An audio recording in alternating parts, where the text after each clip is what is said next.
Perguntando se eu tô bem, que viu que eu passei mal ontem. Eu tive um episódio de ansiedade. Eu já tive antes do BBB, depois do BBB eu tive algumas vezes. Normalmente eu fico sufocada, assim, sabe? Vai faltando ar, vai faltando ar. E quando eu entendi que eu tava tendo isso ontem, eu comecei a ficar mais desesperada porque eu tava em público. E aí eu fiquei, meu Deus, e agora? O que é que eu vou fazer? E aí não tinha pra onde eu sair, eu fui pra uma paredezinha assim. E aí eu tava chorando, tentando me acalmar e tal, respirar num lugar mais distante assim. E aí uma moça filmou, eu tava chorando, aí eu disse, moça, por favor, tô passando mal, não posto isso não. Aí ela apagou. E pronto, aí depois a galera do evento tava comigo já me acalmando, e eu já tava bem, tomei uma água, já fiquei bem. E aí a moça me filmou de longe, eu já tava, tipo, recuperada. Então, no próprio evento eu já fiquei boa, já fui aproveitar. Isso é uma coisa que eu tenho há muito tempo, e eu já levo pra terapia há muito tempo. Não é constante, mas acontece. Eu não consigo fazer uma sauna, não tem quem faça, eu fico... Eu entro, mas depois, um tempinho, eu já não consigo. O que mais? Eu não consigo dormir de brinco de colar. Tem várias coisas, assim, que eu não consigo, eu fico... Se eu estiver num lugar, eu sempre procuro uma porta, uma saída.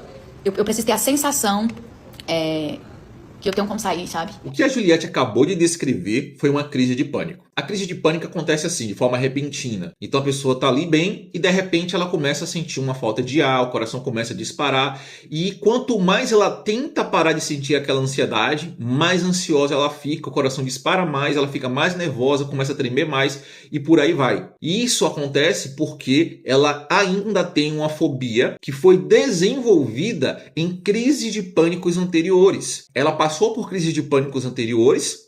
Essas crises elas não foram tratadas da forma correta, porque tudo que acontece no seu passado fica registrado na sua memória de longo prazo, que fica no hipocampo do cérebro.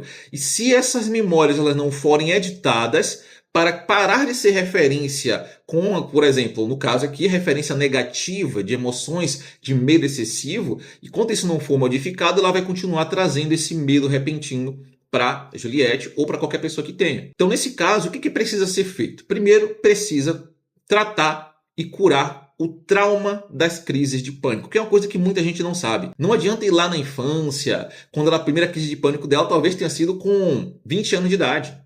Não é na infância que está o problema. Está a partir de 20 anos de idade que ela teve a primeira crise de pânico, que ela passou mal repentinamente. Claro que eu estou aqui criando um exemplo. Não quer dizer que ela teve a primeira crise com 20 anos, tá? E outra coisa importante. Depois de curar esse trauma das crises de pânico, é necessário que ela cure a fobia. Ela desenvolveu fobias. Uma das fobias que ela ficou claro, ela falando, é a agorafobia, que é a sensação de que pode perder o controle e ter crises repentinamente nos lugares. E principalmente na frente das pessoas. Então a pessoa começa a ficar procurando no lugar que ela está sempre uma saída fácil, porque se ela começa a sentir alguma coisa, ela pode correr, fugir, sair de lá. Ou pode ser também que tenha claustrofobia aí também, que aí só uma análise realmente para identificar. Ela pode ter claustrofobia, e a claustrofobia também dá essa sensação. Por exemplo, em elevador, a pessoa entra no elevador, ela já fica nervosa, agoniada, querendo sair o mais rápido de lá, porque ela começa a sentir uma falta de ar por estar no elevador, porque não tem uma saída rápida, não tem uma saída fácil. Então isso é um exemplo. A pessoa também pode passar mal no avião. O avião, poxa, vou viajar, e no avião já começa a sentir uma ansiedade, uma coisa que vem,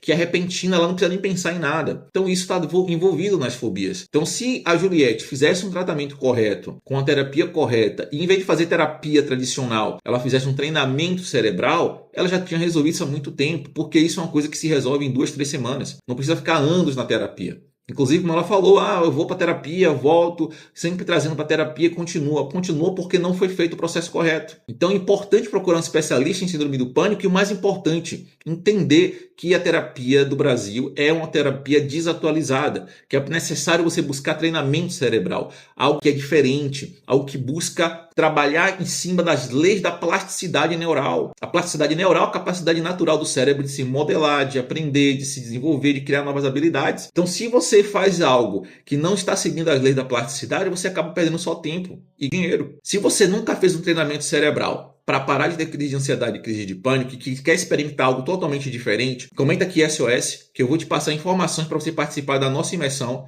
que eu vou ensinar para você como é que você usa o poder do seu cérebro, com a neuroplasticidade, para treinar o seu cérebro e você parar de ter crises de pânico, de ansiedade e qualquer que seja o tipo de crise emocional que você tenha. Se você quiser aprender, é só comentar SOS e dar uma olhada lá no seu privado, que eu vou mandar informações para você lá.